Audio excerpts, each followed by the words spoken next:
31 Geeta Govindam Bhagavad Gita part 31 by Aravinda Kumar upload చేస్తున్నాను. విని ఆనందించండి. నచ్చితే లైక్ చేయండి, షేర్ చేయండి మిత్రులతో, మరియు సబ్స్క్రైబ్ చేయండి నా ఛానల్ని. Thank you. Lakkaraju Muralidhar Rao astro and remedies ఛానల్కు సబ్స్క్రైబ్ చేసుకోండి.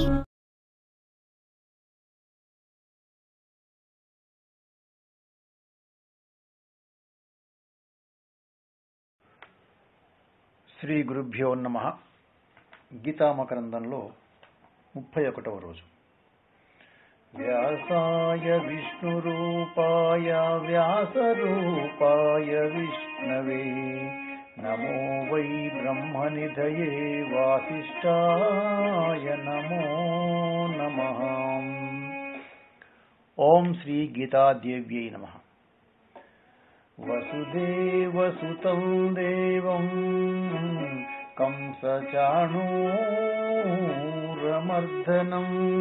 దేవకీ పరమానందం కృష్ణం వందే జగద్గురు.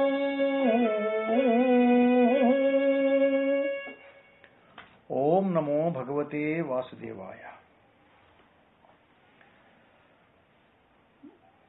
భగవానుడు చెప్తున్నాడు 11వ శ్లోకంలో. మనమందరం కూడా ప్రతిసారి వింటున్నటువంటి శ్లోకం ఇది, అందరికీ గుర్తున్నటువంటి శ్లోకం ఇది. అశోచాన్యశోచత్వం ప్రజ్ఞావాదాంశ భాషసే గతాసూన గతాసూచ నానుశోచంతి పండితా.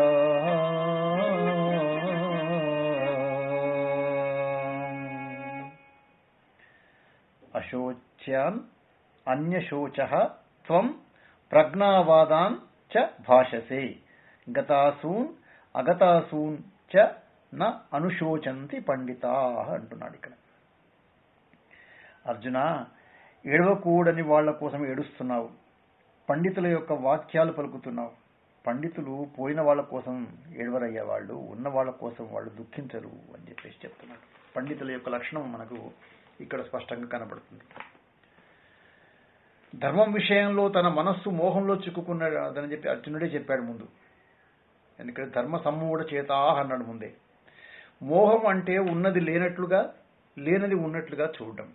ఇది దేనివల్ల వస్తుంది అంటే అజ్ఞానం వల్ల.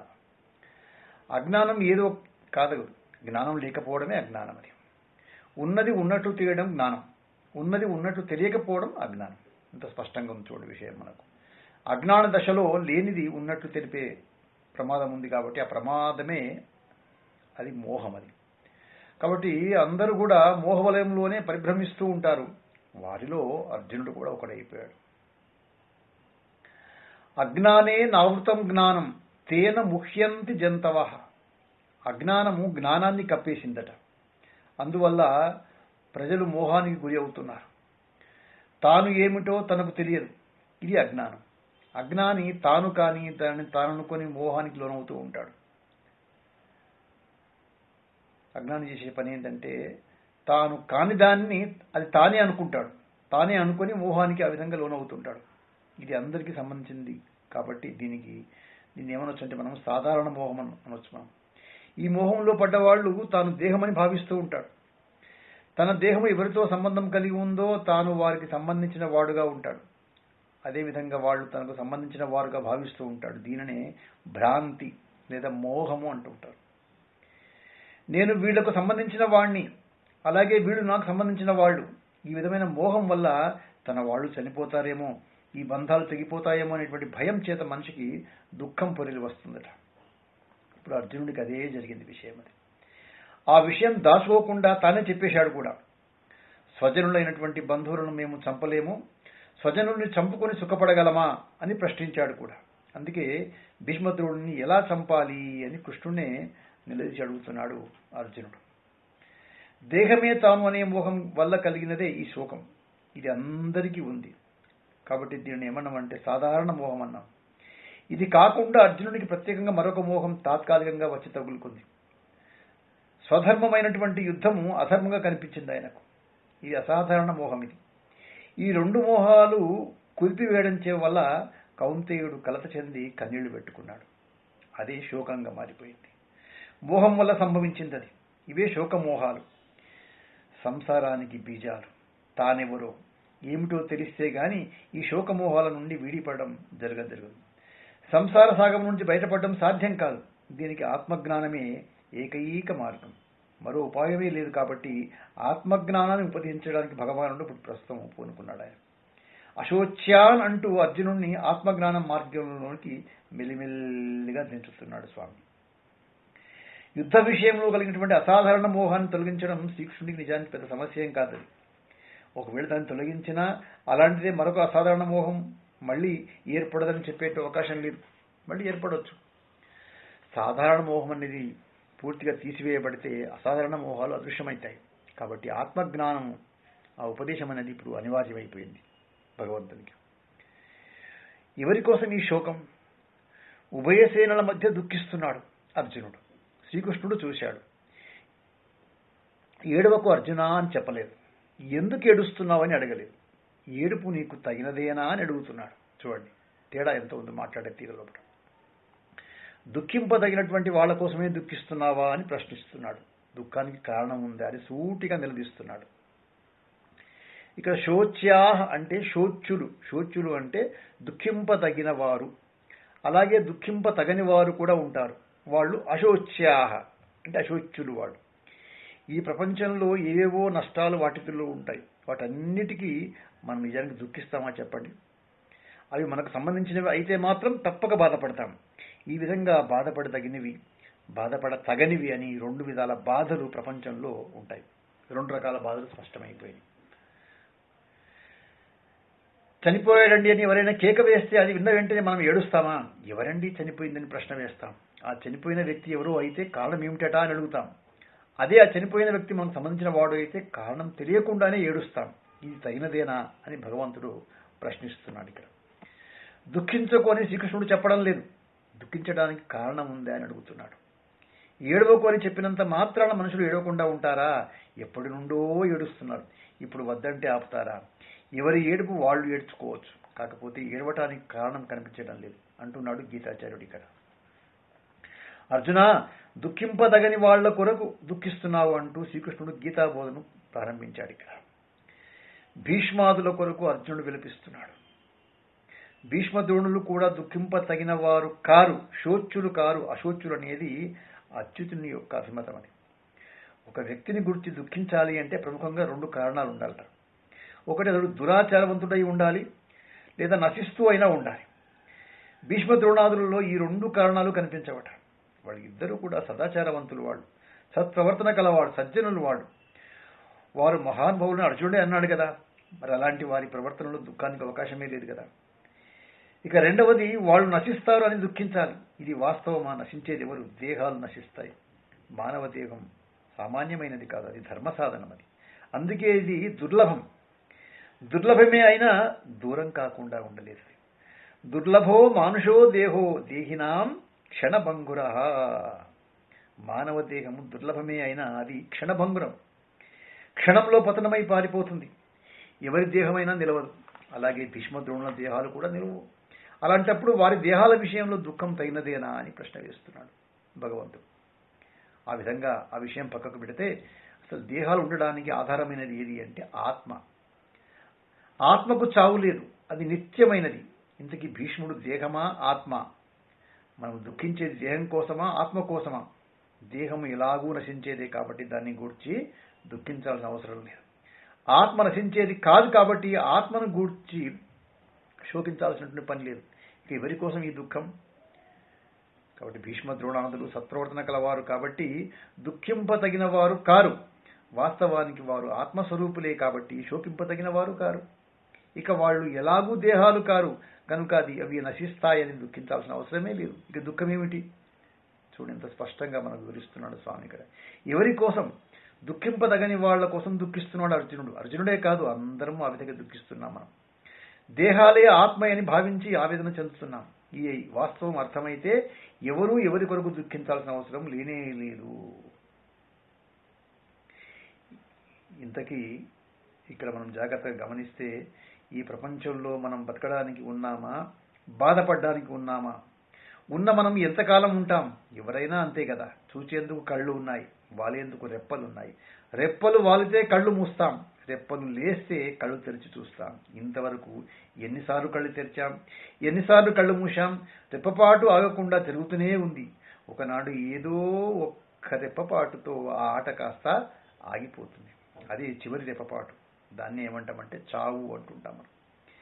ఇంతకీ చివరి రెప్పపాటు ఏదో ఎవరికి తెలుసు? తెలిగినంత మాత్రాన చావు నుండి ఎవరు తప్పించుకుంటారు? ఎవరు తప్పించుకునే అవకాశమే లేదు. ఏ రెప్పపాటు చివరిదో తెలియదు.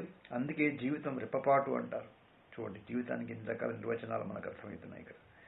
వాలేది రెప్ప, మునిగేది తెప్ప.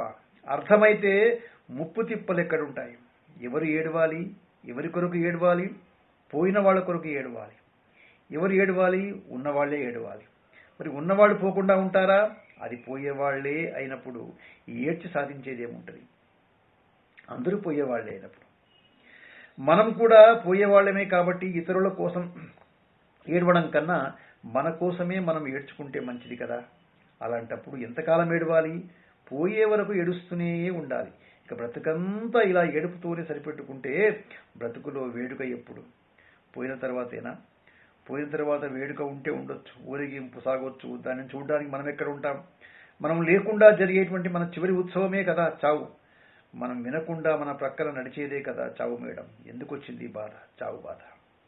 ఇది జాగ్రత్తగా పట్టుకుంటే ఇక్కడ మనకు విషయం అనేది స్పష్టమైపోతుంది.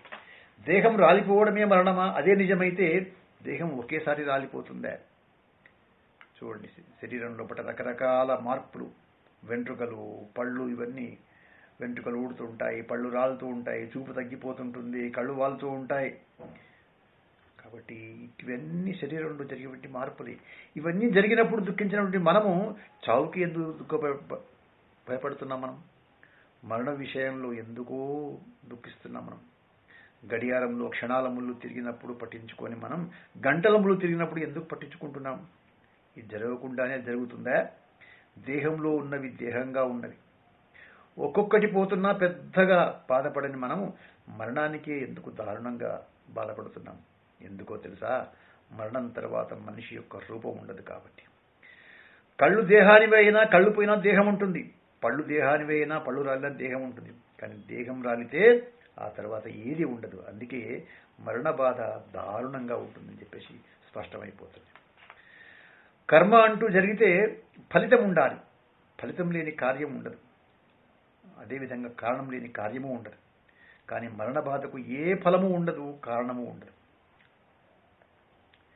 మరణించే వానికి మన ఏడుపు వినిపిస్తుందా అంటే వినిపించదు. బ్రతికున్న వాళ్ళేమో ఏడుపును వేడుకగా వినలేరు. చావు వస్తే ఎవ్వరూ నిలవరు.